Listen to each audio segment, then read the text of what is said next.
মানবতার সার্বভৌমত্ব রক্ষা করে তৌহিদের দিন বাংলাদেশকে যেন আমরা রক্ষা করতে পারি, সেই তৌফিক আল্লাহ তাআলা আমাদের নিশ্চিত করুন। আমাদের সবার কাছে দোয়া করছি, আমার মেয়ে ভাই ওমর ফারুক খাতুন ছিল, এর জন্য আপনারা দোয়া করবেন। অনেক ছোট মোল্লা ছিল, আন্দোলন হয়ে গেছে,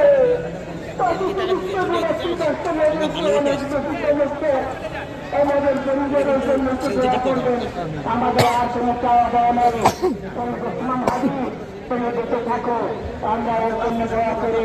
আল্লাহ তাআলা ওসমান হাজিকে জান্নাতের সর্বোচ্চ মাকাম নসিব করেন। আমিন। আসসালামু আলাইকুম ওয়া রাহমাতুল্লাহি ওয়া বারাকাতুহু।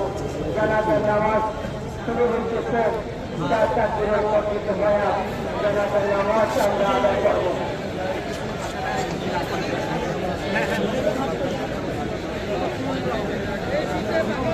চলে আসেন।